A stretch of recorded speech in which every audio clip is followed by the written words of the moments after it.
जय जिनेन्द्र। कक्षा शुरू होने जा रही है। आज की कक्षा तप द्वारा कर्म निर्जरा विषय पर कर्नाटक जैन स्वाध्याय संघ के वरिष्ठ स्वाध्यायी श्री नौतनमल जी साहब बंसाली क्लास के लिए उपस्थित हैं। क्लास शुरू होने जा रही है। हाँ, श्री नौतनमल जी साहब बंसाली। धन्यवाद।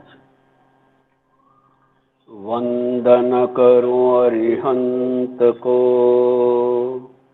सिद्धन करो प्रणाम। आचार्य उपाध्याय का ले सुखकारी नाम। सर्व साधु सर्वसती, दया धर्म जिनका। महावीर भगवान को वंदन बारंबार।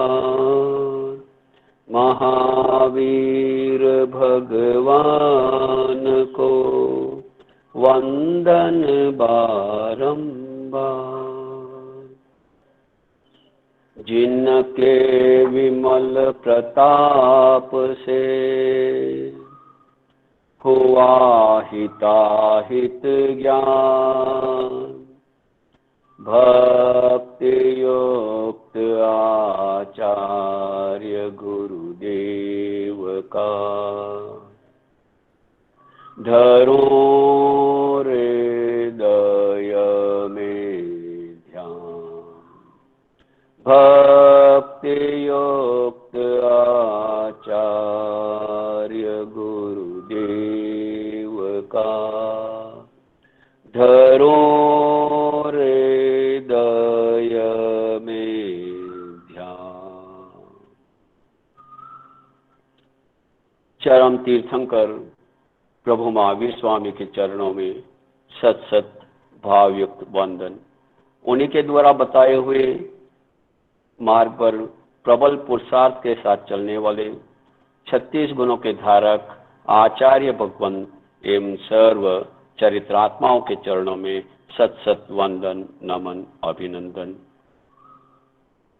प्रिय स्वाध्यायगण, सादर जय जिनेन्द्र। चर्चा अपनी निर्जरा तत्व के ऊपर चल रही है। पिछले कुछ सप्ताहों से हमने निर्जरा के प्रमुख 2 भेद किए, बाह्य तप और अभ्यंतर तप। बाह्य तप के पुनः 6 भेद और अभ्यंतर तप के 6 भेद। बाह्य तप के 6 भेद में सबसे पहला अनशन, ऊनोद्री, रस परित्याग, भिक्षाचार्य, रस परित्याग, काया क्लेश और प्रतिशलीनता। ये 6 बाह्य तप के। और 6 अभ्यंतर तप में प्रायश्चित, विनय, वयावृत, स्वाध्याय, ध्यान और अंतिम तप है अभ्यंतर तप का व्युत्सर्ग। हमने 5 अभ्यंतर तपों की चर्चा की। पिछले सप्ताह व्युत्सर्ग अथवा कायत्सर्ग तप के बारे में हमने कुछ चर्चा की। कुछ विषय पूरा नहीं हुआ, आज उसको पूरा करेंगे। तो यहाँ पर व्युत्सर्ग सब यानी बंधन हेतुभूत जो बाह्य अभ्यंतर कारण है, उस विशेष रूप से जो विशेष प्रकार से निर्जरा करे वह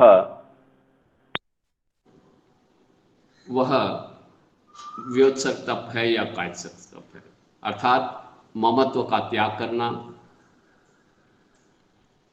वो कायत्सर्ग है। सबसे पहले काया के प्रति ममत्व का त्याग करना। तो इस प्रकार से इसके वापस 2 भेद किए, द्रव्य व्युत्सर्ग और भाव व्युत्सर्ग। द्रव्य व्युत्सर्ग में हमने गन व्युत्सर्ग, शरीर व्युत्सर्ग, फिर उपधि व्युत्सर्ग और भक्तपान व्युत्सर्ग, ये 4 प्रकार के द्रव्य व्युत्सर्ग बताए।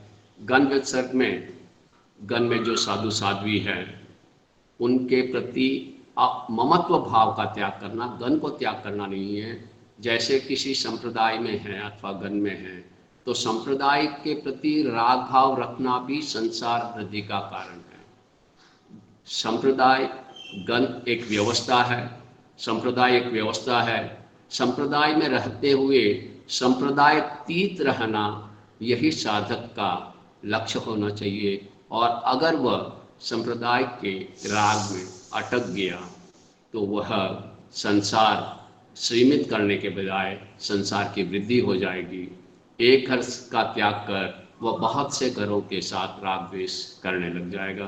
तो यहाँ पर गण व्युत्सर्ग कहा, उसके बाद शरीर व्युत्सर्ग। ये शरीर मोक्ष मार्ग की साधना में प्रबल साधन होते हुए भी अगर इसका सदुपयोग नहीं किया गया तो ये ही संसार परिभ्रमण का, आत्मा को अधोगति में ले जाने वाले प्रमुख कारण बन जाएगा।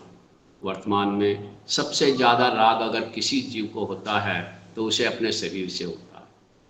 वह अपने शरीर की सुरक्षा एन कैन किसी भी प्रकार करना चाहता है।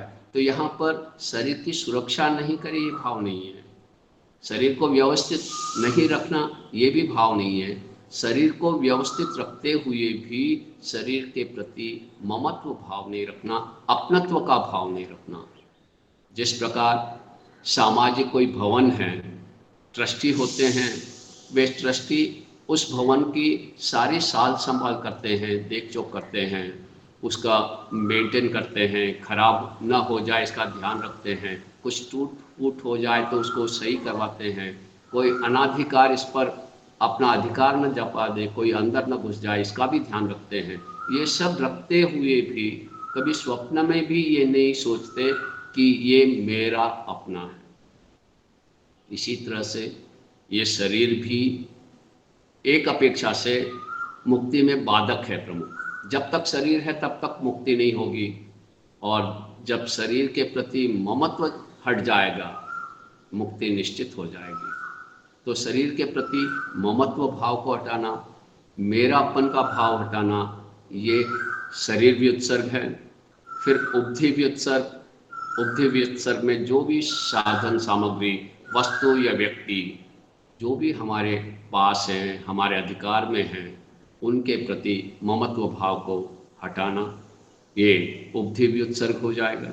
और उसके बाद भक्त पान व्युत्सर्ग, ये अंतिम साधना है साधक की, चाहे वो सर्वविरत है अथवा देश विरत है। 3 मनोरथ साधु के भी कहे हैं और 3 मनोरथ श्रावक के भी कहे हैं। उनमें अंतिम मनोरथ दोनों का एक ही है, भक्त पान त्याग। अर्थात अंतिम साधना सलेखना, अंतिम संथारा सलेखना। सलेखना में यहाँ पर काया को भी क्रश करना है और कसायों को भी क्रश करना है। तो ये भक्तपान अंत समय में जीव जब अपना आयु नजदीक जानता है अथवा कोई मरणांतिक उपसर्ग उत्पन्न होता है, उस समय इसकी आराधना की जाती है। इसके बारे में हमने अनशन तप में काफ़ी डिटेल से भी चर्चा की। तो यहाँ पर भक्तपान मतलब उस संथारे की स्थिति में भी आसक्ति नहीं रहे, यह लोग संस्पोगे परलोगा संस्पोगे, तो वो व्युत्सर्ग है, उसके प्रति अनासक्त भाव होना। तो ये द्रव्य व्युत्सर्ग हुआ। अब भाव व्युत्सर्ग, ये बहुत जरूरी है, ये प्रबल शत्रु है हमारी आत्मा के। इनको घटाना अथवा इनके कारणों से बचना, ये भाव व्युत्सर्ग है। तो सबसे पहला कसाय व्युत्सर्ग। 4 प्रकार के कसाय, क्रोध मान माया लोभ, इनके प्रति ममत्व को हटाना अर्थात इनको कम करना। ये जो ममत्व के कारण ये कसाय बढ़ते हैं, आसक्ति के कारण ये कसाय बढ़ते हैं, तो उस आसक्ति को तोड़ेंगे तो कसायों को घटाते रहना, कसायों के कारणों से बचते रहना, ये कसाय व्युत्सर्ग। उत्तराध्ययन सूत्र 29वें अध्ययन की प्रच्छा में 36वां सूत्र, कसाय के छोड़ने से जीव को क्या लाभ होता है अथवा कसाय के त्याग से जीव को क्या लाभ होता है। कसाय पचकारणेनम भंते जीवे किम जनई, अर्थात कसाय का त्याग करने से जीव को क्या लाभ होता है। तो भगवान फरमाते हैं कसाय पचकारणेनम व्यराग भाव जनई, अर्थात वितराग भाव उत्पन्न होता है, विरक्ति उत्पन्न होती है। जैसे जैसे कसाय मंद होंगे विरक्ति पुष्ट होगी। संक्लेश कसाय है, संक्लेश का घटना जब होता है तो विशुद्धि का बढ़ना होता है, अथवा यूँ कहें विशुद्धि जब बढ़ती है तो संक्लेश घटता है, और वही वितराग भाव को उत्पन्न करने में सहयोगी बनता है। और जब वितराग भाव अंदर में आता, वियराग भाव पड़ी वने यनम जीवे समसुह दुखे भवई। वितराग भाव में जो रत मुनि है, साधक है, वह सुख अथवा दुख, अनुकूल अथवा प्रतिकूल, कैसी भी परिस्थिति हो, उस परिस्थिति में अपने आप को समभाव में रख सकता है, अपनी समता को नहीं खोता, अर्थात उस कसाय मोहनीय कर्म के उदय से वो प्रभावित नहीं होता। कसाय हमारे पूर्व में बंधे हुए मोहनीय कर्म बंधा हुआ है, चरित्र मोहनीय के अंदर कसाय आते हैं, और जब जब इन कर्मों का उदय होगा तो ये अपना असर दिखाएंगे, पर उस उदय के समय हम प्रतिक्रिया नहीं करें, ये कसाय व्युत्सर्ग, और जो कसाय उत्पन्न करने के स्थान हैं उनका त्याग करें तो ये कसाय व्युत्सर्ग हो जाएगा। 4 प्रकार के और 4 स्टेजेस हैं, अनंतानुबंधी, अप्रत्यक्षान, प्रत्यक्षानुबंध और संयोजन। तो इनके कारणों से बचना, आसक्ति तोड़ना, अहंकार को घटाना, इस प्रकार से ये कसाय व्युत्सर्ग। उसके बाद संसार व्युत्सर्ग, अर्थात संसार 4 गति रूप है, नरक, तिर्यंच, मनुष्य और देव। इन 4 गति के जो कारण हैं, 4 कारण, नरगति के 4 कारण, तिर्यंच गति के 4 कारण, मनुष्य गति के 4 कारण और देव गति के 4 कारण। इन 4 जो कारण मुख्य रूप से बताए हैं, उन कारणों से बचना। अगर हम कारण को खत्म कर देंगे तो कार्य अपने आप खत्म हो जाएगा। तो नरक गति में जाने के जो 4 कारण बताए हैं, मध्यमास का सेवन, पचेंद्रिय वध, शील का भंग करना, ये जो 4 कारण चारों गति के बताए हैं, माया, गूढ़ माया, खोटा तोल खोटा माप, तो हम अपने जीवन को देखें, क्या हमारे जीवन में ये कारण उपस्थित हो रहे हैं? अगर इन कारणों का मैं आचरण कर रहा हूँ तो व्युत्सर्ग तब नहीं हो सकता है। इन कारणों से बचना है, और कारण से बचेंगे तो कार्य अपने आप रुक जाएगा। तो इस प्रकार संसार व्युत्सर्ग और मनुष्य गति के 4 कारण हैं, उनसे भी बचना है। देव गति के भी 4 कारण हैं, उनसे भी बचना है। और मोक्ष के 4 कारण हैं, उनका आचरण करना है। सम्यक ज्ञान, सम्यक दर्शन, सम्यक चारित्र और सम्यक। हाँ, अगर कर्म पूरा नहीं कर पाए तो देवगति मिलेगी। एक बार आराधक बन जाए तो 22 दंडक के ताला लग जाएगा। और वर्तमान में आप में, मुझ में, हम सब में ये संभावना है, ये शक्ति है, यह उपलब्ध है कि हम आराधक बन सके।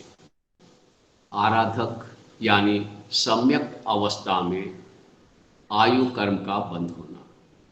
अगर सम्यक अवस्था में एक बार आयु कर्म का बंद हो जाता है तो वह आराधक कहलाता है। और आराधक जीव ज़्यादा से ज़्यादा 15 भव से ज़्यादा नहीं करता, उसमें भी 7 भव वायुमानिक देव के और 8 भव मनुष्य के। इस प्रकार संसार व्युत्सर्ग, संसार के कारणों का त्याग करना, उनके प्रति।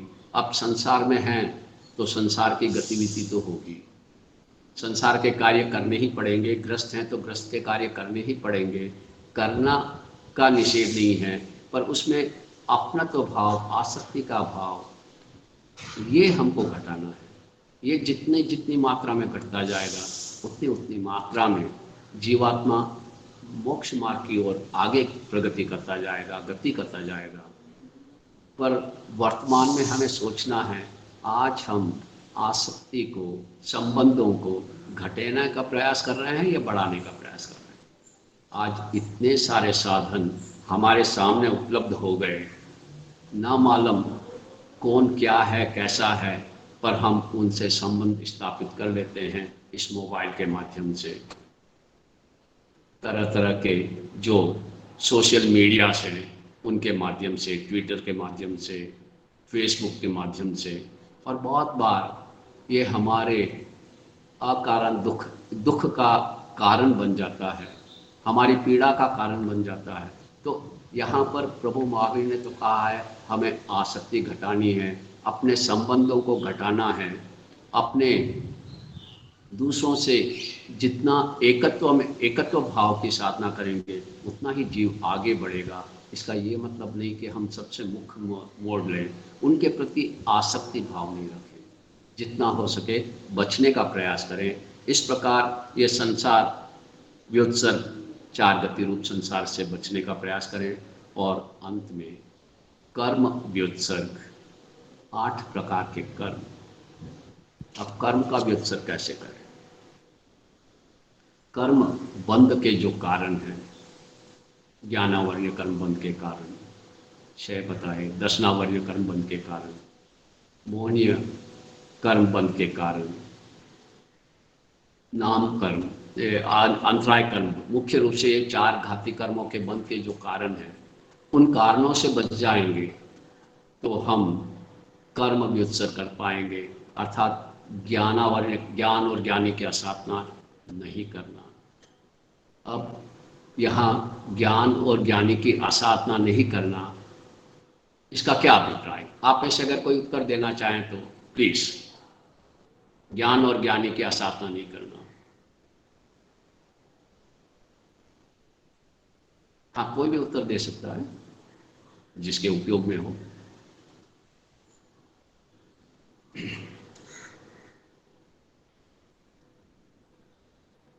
कोई नहीं? ज्ञानावर्ण्य बंध के कारण को कैसे समझे?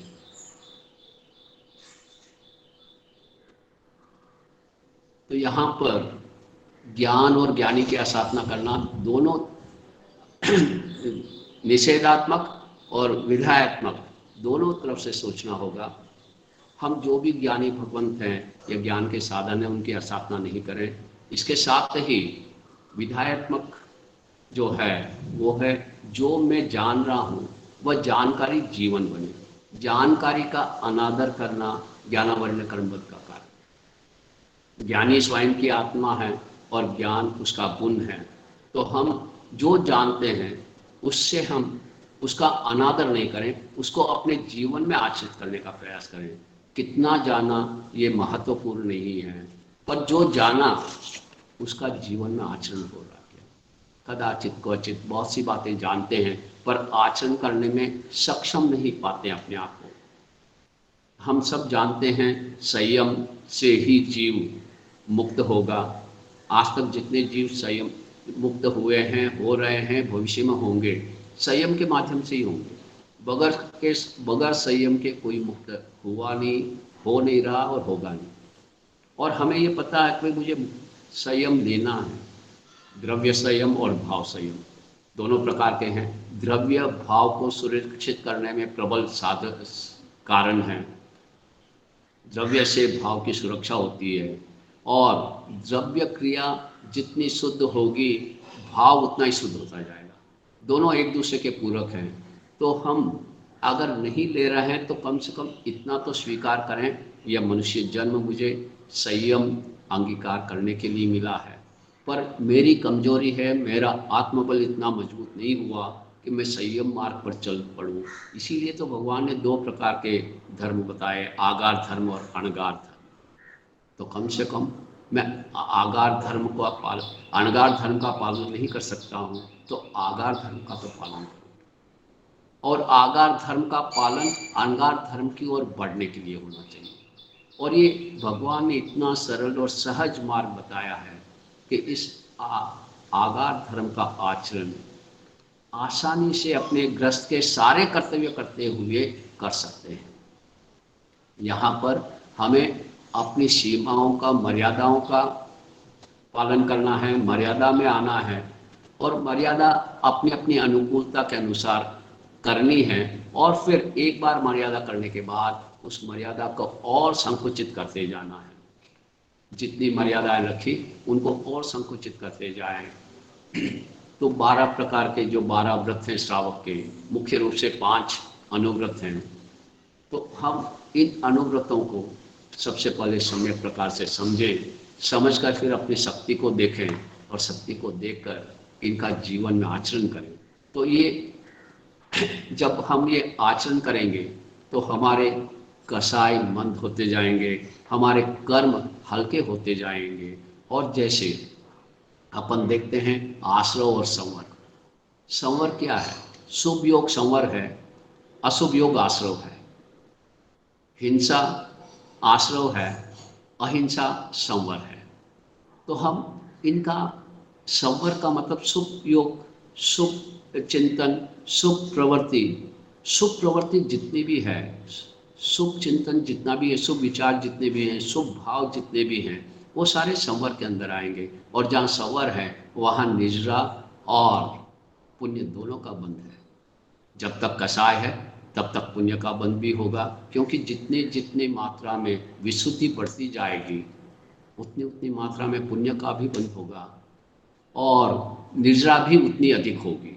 तो हम इन व्रतों के आराधन से अपने परिणामों को शुद्ध रखें, अपने प्रवृत्तियों को शुद्ध रखें, शुभ रखें। शुभ का मतलब क्या और अशुभ का मतलब क्या, संक्षेप में समझे, एक वाक्य में समझे। तो मेरे प्रवृत्ति के कारण किसी भी प्राणी का अहित नहीं हो, ऐसी सारी प्रवृत्तियाँ शुभ प्रवृत्तियाँ होगी, ऐसा सारा भाव शुभ भाव होगा। और मेरे कारण किसी दूसरे को पीड़ा हो रही है तो वहाँ पर कुछ अशुभ भाव भी आएगा। अब ग्रस्त का है तो कहीं ना कहीं किसी जीव को पीड़ा होगी ही, बगैर पीड़ा दिए हम अपना कार्य नहीं कर सकते। इसीलिए स्थावर जीवों की मर्यादा की बात कही और त्रस्त जीवों की विराधना के त्याग की बात कही।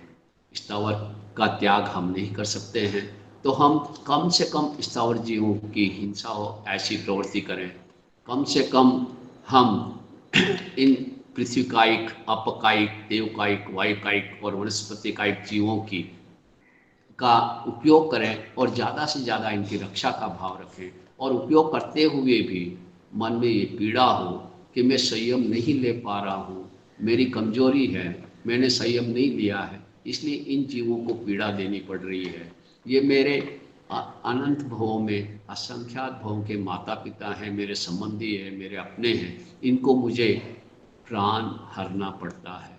अगर कोई भी प्रवृत्ति करने के पूर्व कुछ सेकंड के लिए भी हम अगर ऐसा चिंतन करेंगे तो अपने आप वो प्रवृत्ति कम होती जाएगी। एक बकेट पानी के बजाय आधा बकेट पानी में काम हो जाएगा, पौन बकेट पानी में काम हो जाएगा। एक बूंद में असंख्यात जीव, एक चिंगारी में असंख्यात जीव। एक बिजली का बटन दबाने के पूर्व, एसी का बटन दबाने के पूर्व हम कुछ सेकंड के लिए चिंतन करें, क्या ये जरूरी है? क्या इसके बगैर मेरा काम नहीं चल सकता? नहीं चल सकता है तो कम से कम में मैं इनका उपयोग करूं ताकि कम से कम जीवों की हिंसा हो। तो यहाँ परिणाम शुभ है, परिणाम अच्छे हैं।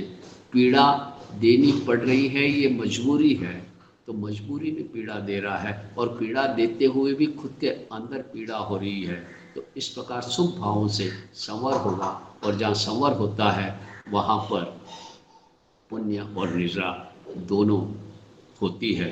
तो इस प्रकार हम ज्ञानावर्ण कर्म से बचें, दर्शनावर्ण कर्म से बचें, बंध के कारणों से, मोहनीय कर्म बंध के कारणों से बचें। ये कसाय का उदय में, और जिस कर्म का उदय होता है उसी में बंध होता है।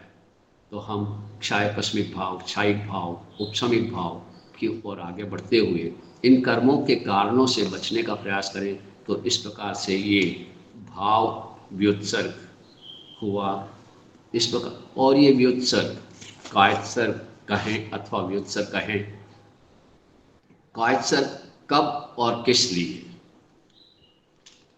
सामान्यतया व्रत नियमों में दिवस रात्रि आदि संबंधी दोष की आलोचना के लिए, इर्यापथ, स्वाध्याय, गमनागमन, भिक्षाचारी आदि अवसरों पर हुए दोषों के शोधन के लिए, कायसर किया जाता है। इसके अतिरिक्त शरीर के प्रति ममत्व त्याग के अभ्यास के लिए कर्म नाश एवं दुख क्षय या मुक्ति के लिए भी कायसर किया जाता है। कायसर का मुख्य उद्देश्य काया से आत्मा को पृथक करना और आत्मा के सानिध्य में रहना। अब काया से आत्मा को पृथक कैसे करेंगे? यही भेद विज्ञान है। ये हमें अनुभूति के स्तर पर मालूम पड़े कि जो देख रहा है वो कोई अन्य है, जो दिख रहा है वो कोई अन्य है। मुंह से तो हम बोल देते हैं शरीर अलग है, आत्मा अलग है, बुद्धि के स्तर पर एक बात बोल देते हैं अपन, लेकिन जब तक अनुभूति के स्तर तक ये ज्ञान नहीं होगा, इस काय के प्रति ममत्व को हटाना बहुत मुश्किल होगा। ये प्रारंभिक स्टेज है। प्रारंभ में इसी से जी आगे बढ़ेगा, साधक आगे बढ़ेगा कि शरीर अलग है, आत्मा अलग है, क्योंकि ज्ञानी भगवंतों ने अपने ज्ञान में देखा और उन्होंने हमें बताया।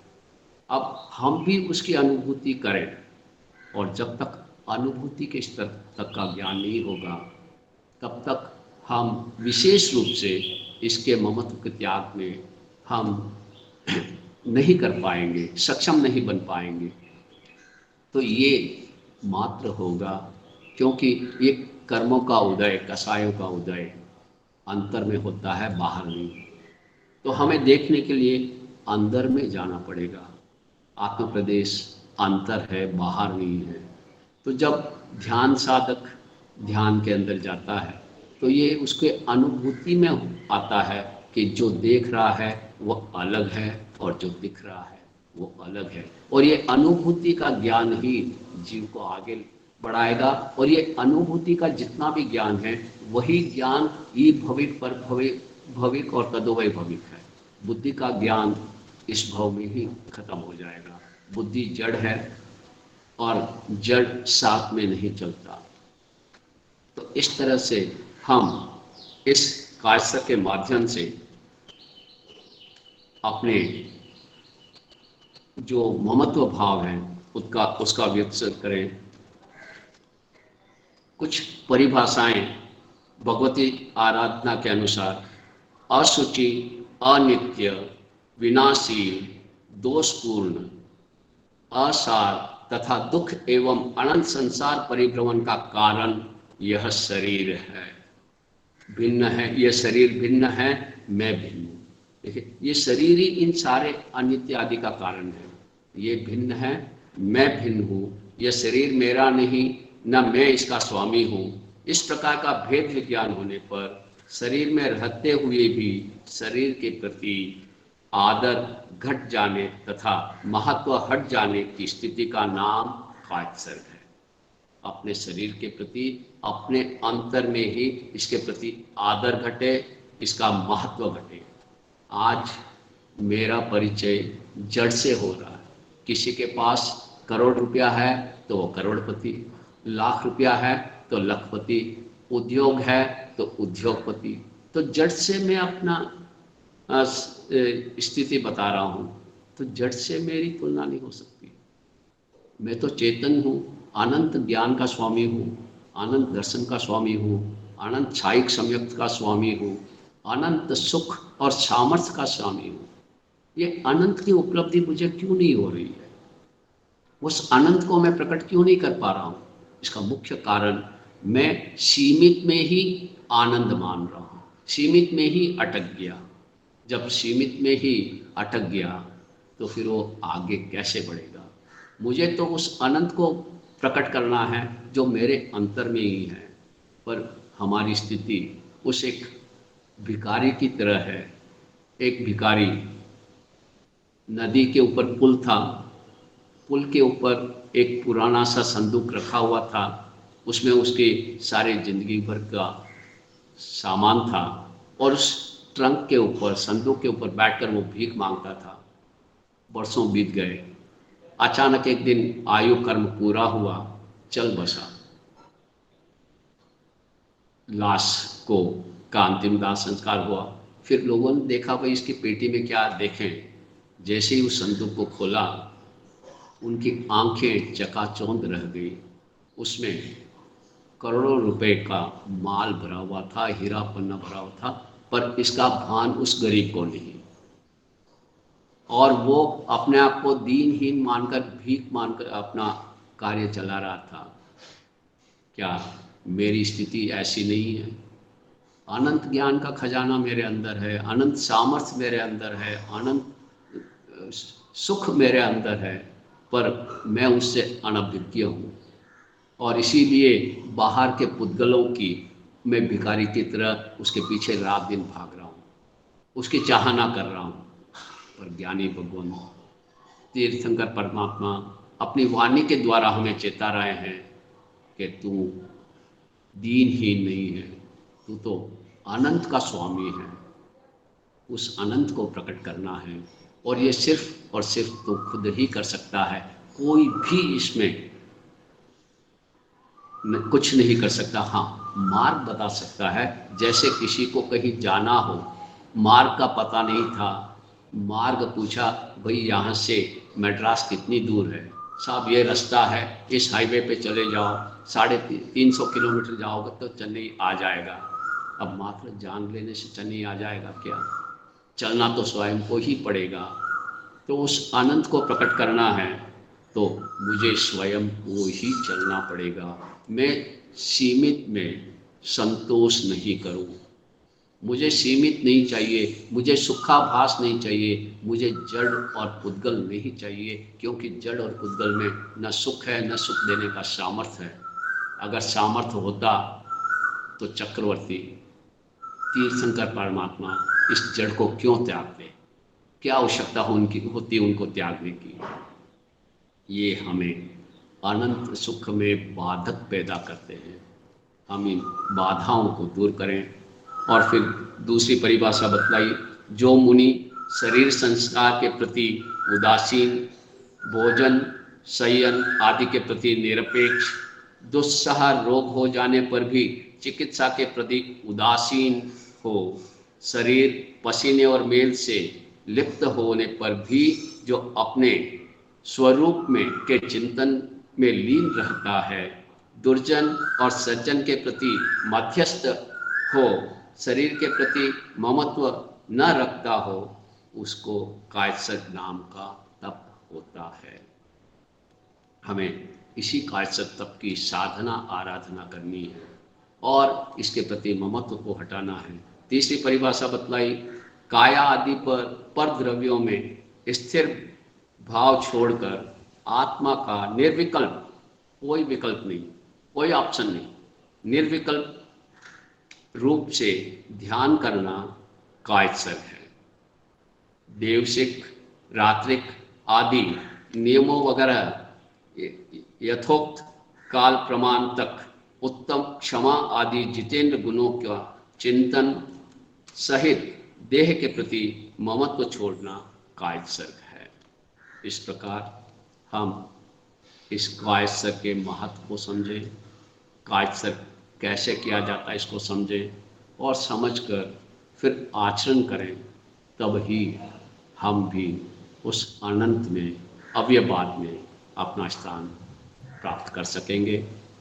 पुनः एक बार इस प्रकार ये 12 प्रकार के तप का संक्षेप में चिंतन विचार पूरा हुआ। एक बार पुनः तप 2 प्रकार के, बाह्य तप। बाह्य तप किसको कहना? जिस तप के माध्यम से औदारिक शरीर पहले कृश होता है और उसके बाद कार्मन शरीर कृश होता है, कर्म कृश होते हैं, ऐसे तप को बाह्य तप कहा। और जिस तप के माध्यम से डायरेक्ट कार्मन शरीर पर असर होता है, कार्मन शरीर कृश होता है, कर्मों का आत्मा से अलग हटना होता है आंशिक रूप से, उसको आभ्यंतर तप कहा। ये दोनों तप एक दूसरे के पूरक हैं। बाह्य तप के अभाव में अभ्यंतर तप नहीं हो सकता, और बाह्य तप के साथ अगर अभ्यंतर तप ना हो तो वह तप ताप हो जाएगा, लंघन हो जाएगा, उसका महत्व बढ़ जाएगा। तो ये दोनों एक सिक्के के 2 पहलू हैं। हमें दोनों तपों की आराधना और साधना करनी है। हर तप अपने आप में विशिष्ट है। कोई बहुत श्रेष्ठ है और कोई कम श्रेष्ठ है, ऐसा कुछ नहीं। जिस साधक की जैसी जैसी शक्ति है, जितनी जितनी क्षमता है, जितना जितना सक्षम है, उसके अनुरूप वह तप आराधन कर सकता है। पर आभ्यंतर तप में ऐसी साधना बहुत आसान से हो सकती है। इसमें विशेष शारीरिक बल की आवश्यकता नहीं होती है, मात्र मानसिक बल की आवश्यकता होती है, मानसिक दृढ़ संकल्प की आवश्यकता होती है। और इस दृढ़ संकल्प के माध्यम से हम अभ्यंतर तप कर सकते हैं। और अभ्यंतर तप के साथ साथ बाह्य तप जितनी जितनी मात्रा में हो, जरूरी नहीं सब मांस खामन करें, जरूरी नहीं सब 28 पचोला 15 अथवा तेला बेला उपवास करें, जिसकी जैसी क्षमता है। पर एक बात सत्य है, कहा भी है महापुरुषों ने, जो हमें लगता है ये मुझसे संभव नहीं, असंभव लगता है, जो कार्य असंभव लगता है, जो तप असंभव लगता है, वो भी अगर प्रयास करते रहेंगे तो वो कष्टप्रद साध्य हो जाएगा, बहुत कठिनता से होने वाला हो जाएगा। और प्रयास आगे रखेंगे तो वो अल्प कष्ट साध्य हो जाएगा, थोड़े से कष्ट से वो साध्य हो जाएगा, हम कर पाएंगे। और उसका भी प्रयास करते रहेंगे तो अल्प कष्ट साध्य हो जाएगा। और साध्य भी करते रहेंगे तो सहज हो जाएगा। उस सहज तक पहुंचने का बल हर साधक के अंदर है, मात्र आवश्यकता है वह प्रयास करे, ईमानदारी से प्रयास करे। अगर प्रयास नहीं करूं और मात्र कह दूं भाई ये तो मुझसे नहीं होता है, तो फिर वो आलसी है, प्रमादी है, वह साधक नहीं बन सकता। साधक तो वही है जो ईमानदारी से प्रयास करता रहे। कितना हुआ ये महत्वपूर्ण नहीं है, कितना ईमानदारी से उसको करने का प्रयास किया ये ज़्यादा महत्वपूर्ण है। हमने सुनी घटना मास्तुस मुनि की, 2 शब्द 2 गाथा याद नहीं कर पाए, पर उन 2 गाथाओं के माध्यम से कसायों को कृष्ण कर दिया और 6 महीने में वो केवल ज्ञान को प्रकट कर दिया। तो साधना करते रहें, इसमें निरंतरता और नियमितता की बहुत आवश्यकता है। कोई भी साधना जब तक निरंतर और नियमित नहीं होगी, साधना फल नहीं मिलेगा, साधना का फल नहीं मिलेगा। प्रतिदिन प्रति समय जागृति बढ़ाए, जितनी जितनी जागृति बढ़ेगी प्रमाद घटेगा, और जितना जितना प्रमाद घटेगा उतना उतना कर्म बंध कम होगा।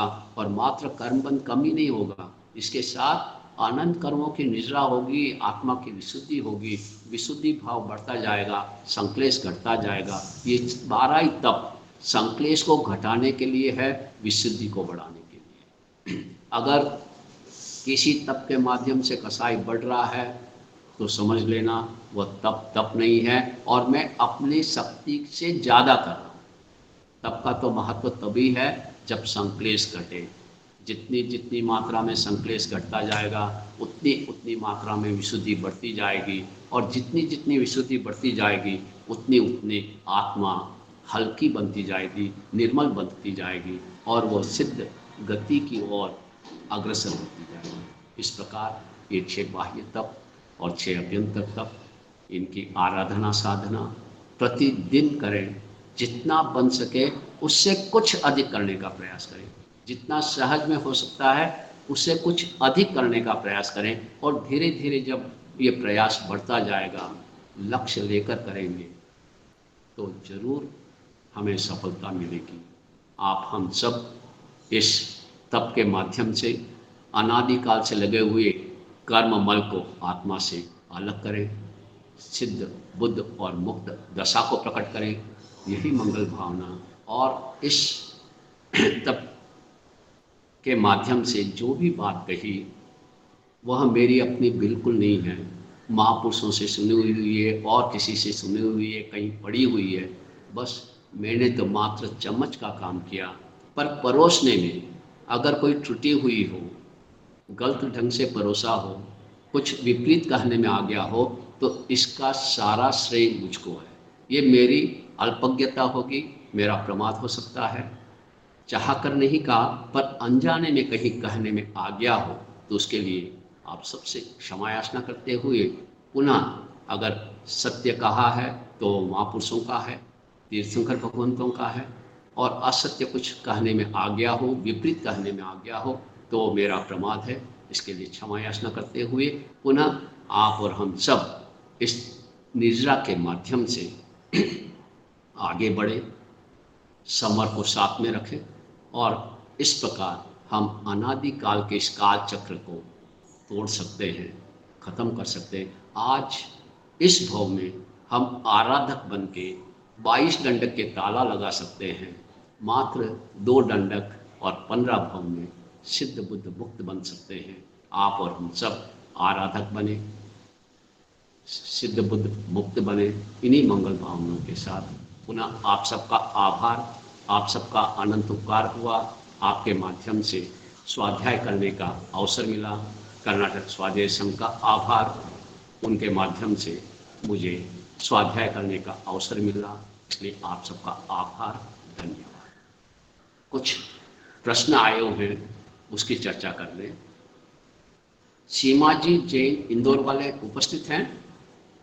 आपका प्रश्न था सभी तप में सर्वश्रेष्ठ तप कौन सा है यदि प्रतिक्रमण के समय, ये एक प्रश्न हुआ। दूसरा प्रश्न, यदि प्रतिक्रमण के समय किसी की सेवा करना हो तो कर्मों की निजरा किस में ज्यादा होती है? वर्तमान में ध्यान में मन नहीं लगता, उसके लिए क्या करना चाहिए? ये पहले जैसे में अभी अपन ने चर्चा की थी, तब सारे श्रेष्ठ हैं, पर सब श्रेष्ठ होते हुए भी जब तक ध्यान तप नहीं होगा तब तक जीवात्मा श्रेणी नहीं कर पाएगा, और श्रेणी करने के लिए ध्यान तप आवश्यक है। तो ध्यान की विशेष महत्वता है, और वैसे हर कार्य में ध्यान प्रमुख होता है, तो उस अपेक्षा से ध्यान का विशेष महत्व है।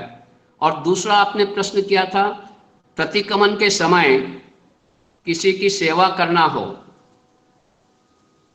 तो कर्म निजरा किस में ज्यादा होगी? यही प्रश्न था, इसका थोड़ा आप खुलासा करेंगे इस प्रश्न का? जैसे हाँ। प्रतिक्रमण का समय हो रहा और किसी की सेवा करना है तो दोनों में हाँ। से किसमें कर्मों की निजरा अपनी ज्यादा होगी? नहीं, कौन सा करना है या कर्मों की निजरा किसमें ज्यादा? आपका प्रश्न क्या है? कौन सा करना है और उसके दोनों में से कौन सा करना जिससे ज्यादा निजरा हो, यही है ना आपका प्रश्न? हाँ, यही प्रश्न है। हाँ, ऐसा है। देखिए, मुनि जो है उनके लिए प्रतिक्रमण कंपलसरी है, और श्रावकों के लिए भी कंपलसरी है, लेकिन श्रावकों में जो प्रतिमाधारी श्रावक है उनके लिए तो करना ही है। बाकी जो श्रावक है, जो प्रतिमाधारी श्रावक नहीं है, उनके लिए अगर सेवा का अवसर है और सेवा की बहुत ज़्यादा जरूरत है, दूसरा कोई नहीं है और सेवा करनी जरूरी है, तो प्रतिक्रमण को गौण करके सेवा करना प्रथम कर्तव्य होगा। और अगर ऐसी स्थिति नहीं है कि भाई उनकी सेवा अभी जरूरी है, प्रतिक्रमण किए बगैर करने के बाद भी सेवा कर सकते हैं, तो पहला चॉइस प्रतिक्रमण का होगा। अगर दूसरे करने वाले हैं तो उनको बुलाकर प्रतिक्रमण कर सकते हैं, क्योंकि इसको आवश्यक सूत्र कहा है। आवश्यक यानी कंपलसरी। लेकिन अगर सेवा की आवश्यकता है तो प्रथम अपना दायित्व, अपना कर्तव्य सेवा का होगा। और निजरा की जहां तक बात है, निजरा क्रिया से नहीं होती। आप अच्छी तरह से समझ लो, निजरा क्रिया से नहीं होती, क्रिया के साथ जो भाव हैं वो प्रमुख है। क्रिया तो सेवा की कर रहा हूं, पर मन में भाव विपरीत है, परेशान होकर कर रहा हूं, तो वहां कर्म बंद हो जाएंगे। प्रतिक्रमण कर रहा हूं पर मन कहीं चल रहा है, द्रव्य रूप हो जाएगा। वरना तो प्रतिक्रमण में इतनी ताकत है कि केवल ज्ञान को प्रकट करा दे, सेवा में इतनी ताकत है कि तीर्थंकर गोत्र बंद करा दे।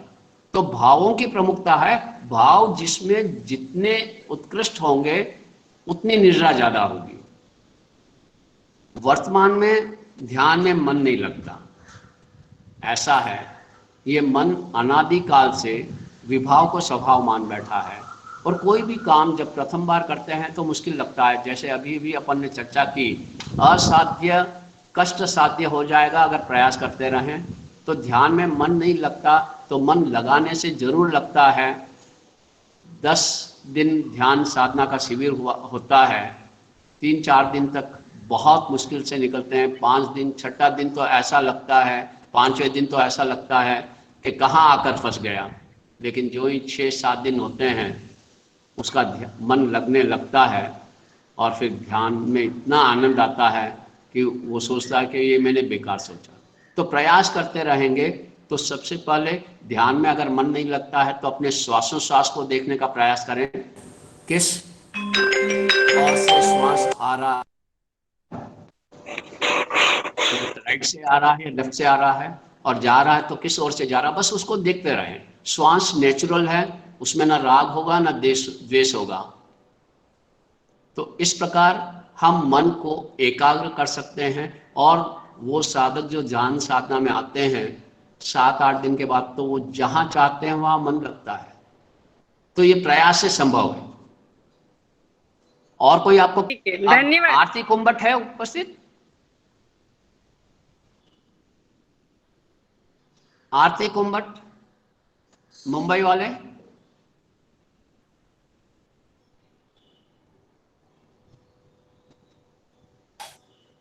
आरती कुंभट नहीं है क्लास में। नहीं है? नहीं है, आरती नहीं है। आरती कुंभट नहीं है? अच्छा, नहीं है क्लास। तो प्रश्न लेना या क्या करें? हाँ ले लीजिए प्रश्न तो। हाँ, दूसरों के काम। उनका प्रश्न था, रात का खाना मतलब भोजन करना अभी बाकी है, रात का भोजन नहीं किया, तो क्या प्रतिक्रमण कर सकते हैं या नहीं? प्रतिक्रमण नहीं करना चाहिए, अथवा आधे घंटे का हम त्याग कर लें, मतलब भोजन का त्याग कर लें, पचकान कर लें, और प्रतिक्रमण करने के बाद फिर हम भोजन कर लें। ऐसा है, प्रतिक्रमण करने के लिए रात्रि भोजन त्याग कंपलसरी नहीं है। त्याग करना श्रेष्ठ है, करना चाहिए। अगर किसी की परिस्थिति ऐसी नहीं है कि वो प्रतिक्रमण रात्रि भोजन का त्याग करे, तो वो प्रतिक्रमण कर सकता है, उसमें बाधा नहीं है। और प्रतिक्रमण में छठा आवश्यक प्रत्याख्यान का है। उसमें प्रत्याख्यान 5 मिनट से लेकर जितनी आपकी स्थिति है उतना प्रत्याख्यान कर सकते हैं, और आप प्रतिक्रमण भी कर सकते हैं, और बाद में आपको भोजन करना हो तो भी कर सकते हैं, बाधा नहीं है। प्रतिक्रमण के लिए रात्रि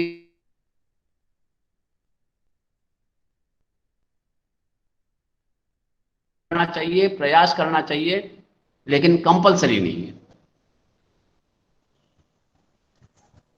तो ये प्रश्न पूरे हो गए। और कोई प्रश्न है किसी का? प्रणाम। जय जिनेन्द्र साहब। जय जिनेन्द्र। सामायिक से पुण्य का हाँ। बंध होता है कि निर्जरा होती है? हाँ, सामायिक से हाँ, पुण्य होता है कि निर्जरा होती है? दोनों होते हैं। दोनों एक साथ कैसे होंगे? क्यों नहीं होंगे? 8 कर्म एक साथ बनते हैं, 7 कर्म एक साथ बनते हैं ना। हाँ। देखिए, पुण्य का कारण समता भाव है, शुभ योग है। जहां जहां शुद्धि बढ़ती है वहां वहां निजरा के साथ पुण्य होता है। जैसे किसान खेती करता है तो अनाज बोता है, अनाज की खेती करता है, फिर भी उसको चारा मिलता है ना। जी चारा तो मिलता ही है ना। जी। हाँ, तो इसी तरह से निजरा के साथ पुण्य का बंध अवश्य होगा। सिर्फ 14वें गुणस्थान में नहीं होगा, 13वें गुणस्थान तक बंद होता है। वो भले ही 13वें गुणस्थान में एक समय का ही है, क्योंकि वहां कसाई नहीं, इसलिए स्थिति और अनुभाग नहीं है, स्थिति नहीं है, तो इसलिए एक समय का ही होगा। लेकिन जहां भी संवर की करनी है वहां पुण्य होगा। धन्यवाद सर। पुण्य उपादेय है, एकांत उपादेय है, किसी भी दृष्टि से है ही नहीं है। पुण्य को खपाने के लिए कुछ नहीं करना पड़ता है, वो अपने आप छूट जाएगा। धन्यवाद। प्रणाम। जय जय। हाँ, जय जिनेन्द्र। ठीक है सर, समझ में आ गया। हाँ मंजू जी बोलिए आप। हाँ जय जिनेन्द्र। जय जिनेन्द्र। हाँ, अगर मेरे पंचमी और वगैरह अष्टमी सब होती है तो जमीकंद के नियम पचकान होते हैं। आप सुन रहे हैं? हाँ तो हाँ रात को पचकान है जमीकंद के, ठीक है। हाँ, अगर रात का कुछ बचा है, हाँ अब वो सुबह फेंकने में अच्छा है या फिर खा लेने में अच्छा है? ऐसे देखिए, फेंकने से तो पाप कर्मों नहीं का खाने बंधी। में बाधा नहीं है। रात्रि का अगर विकृत नहीं हुआ है तो हाँ खाने विकृत, में बाधा नहीं है, तो फिर सदुपयोग तो, होगा आहार का। हाँ वो बाहर जाएगा तो और पाप कर्म बंधेंगे ना ऐसे। हाँ मतलब अगर अविवेक से पलटा तो पाप कर्म का बंदी होगा। अब यहाँ तो अविवेक से ही होगा वो तो, हाँ यहाँ तो कचरी नहीं जाएगा, वैसे विवेक से होगा ही नहीं वो हाँ तो फिर पाप का ही बंद होगा, जीवों की उत्पत्ति होगी। तो इससे खाना अच्छा है। हाँ बस वही, खाने में बाधा नहीं है। अच्छा नहीं, आपका धन्यवाद। प्रश्न इस संदर्भ में हाँ जमीकंद के संदर्भ में है या सामान्य भोजन के संदर्भ में? नहीं, जमीकंद के संदर्भ में। आप नहीं, ये पूछ जमीकंद के रहे त्याग है तो आप कैसे खाएंगे? हाँ, हाँ ये प्रश्न उनका इस रूप में है। नहीं वही नहीं, पूछ रही जमीकंद हूँ। का त्याग है तो आप उसको कैसे खाएंगे, भले ही वो बच गया या कुछ भी हुआ। नहीं, त्याग वैसे सुबह लेते हैं ना। अच्छा, रात्रि का त्याग है तो कोई बाधा नहीं है, जमीकंद के त्याग नहीं है, रात्रि भोजन त्याग है आपके। नहीं, त्याग सुबह लेते हैं, 14 नियम में लेते हैं तभी वो त्याग हाँ लेते हैं, जैसे समझ निवृत्ति। गया मैं। तो हाँ हाँ आज आपने जमीकंद के त्याग लिए, लेकिन हमेशा के लिए त्याग नहीं है। हाँ हाँ, वैसा नहीं है। हाँ तो अष्टमी का त्याग है, नवमी को खा सकते हैं, क्या बाधा नहीं है, व्रत में नहीं दोष नहीं लगेगा। रतन भाई, हाँ आपका ये कि सप्तमी का बचा हुआ है, अब उसको फेंकूं हाँ, या अष्टमी के दिन खा सकती हूँ? नहीं ये क्या कर रहे हैं, अष्टमी का त्याग है, मैंने सवेरे त्याग कर लिया। हाँ, नहीं, मैंने त्याग अब सवेरे लेती हूँ तो वो रात का बचा हुआ है तो वो त्याग नहीं लिया है। हाँ नहीं नहीं, अगर त्याग ले लिया तो फिर नहीं खा सकते हैं। हाँ वो तो बचा हुआ है या बना हुआ है? बचा हुआ रहता है, रात का जो नहीं बचा नहीं, हुआ जो रहता भी है, है। अगर हाँ हाँ त्याग किया तो कैसे खाएंगे, हाँ, वो तो व्रत भंग होगा ना। धन्यवाद। एक प्रश्न आया हुआ है यहाँ पे रतन भाई। और किसी का प्रश्न? हाँ, एक प्रश्न आया है 22 दंडक के संबंध में, जो भी आपने बताया, तो वो क्यों नहीं होता और 2 दंडक कौन से बचते हैं? हाँ, एक मनुष्य का दंडक और एक वैमानिक देव का दंडक, मनुष्य और वैमानिक। अच्छा धन्यवाद। क्लियर हो गया सर? हाँ हाँ, ये इनका मंजू जी का ही प्रश्न है, इसमें मैसेज में आया अभी।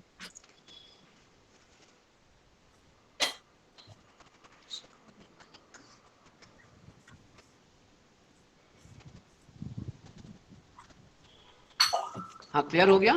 हाँ, क्लियर हो गया, धन्यवाद। हाँ, और किसी का कोई प्रश्न हो तो 2-4 मिनट है।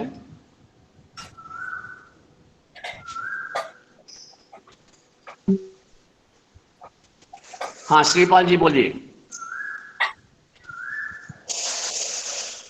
श्रीपाल जी, हाँ बोलिए श्रीपाल जी। श्रीपाल जी, मास्टर जी। हाँ, वो शायद वॉइस नहीं पकड़ पा रहे हैं, कोशिश कर रहे हैं। हाँ अच्छा अच्छा, हेलो, हाँ आवाज आ बोलिए। रही है सर? हाँ, हाँ आ रही है, अब आ रही है। जैसे 14 नियम सुबह ले लिए तो वो रात को वापस चिताड़ना जरूरी है क्या? देखिए, चितारने से क्या होगा, अगर कोई व्रत टूटा है, नियम टूटा है, तो हमें समझ में आएगा, उसका प्रायश्चित लेकर शुद्धिकरण हो जाएगा और दूसरे दिन नहीं टूटे इस प्रकार के नियम ले सकते हैं। और अगर नहीं चितारा तो आपके व्रत खंडित हुए या नहीं हुए इसका पता ही नहीं चलेगा ना। अच्छा इसलिए चितारना जरूरी है। अच्छा, धन्यवाद। हाँ, जागृति।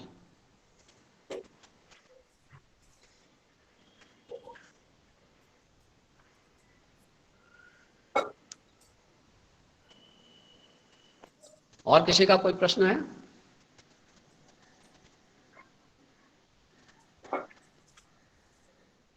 और कोई प्रश्न है किसी? हाँ, नहीं, कोई प्रश्न तो नहीं दिख रहा है।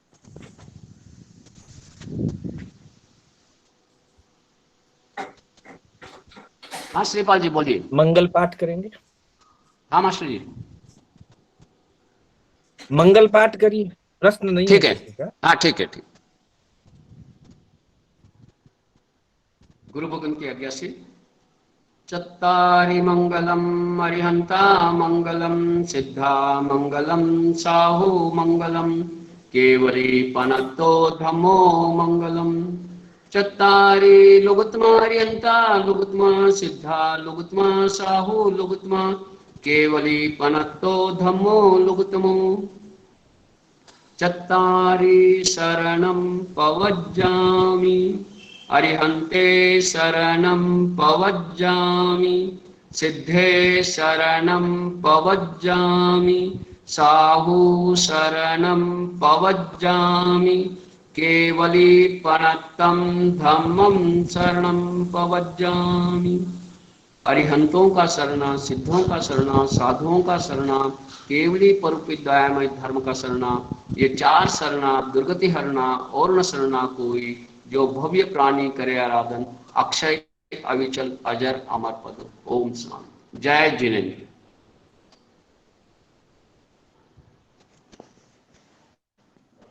जय जिनेन्द्र, बहुत बहुत धन्यवाद। जय जिनेन्द्र। जय जिनेन्द्र। जय जी।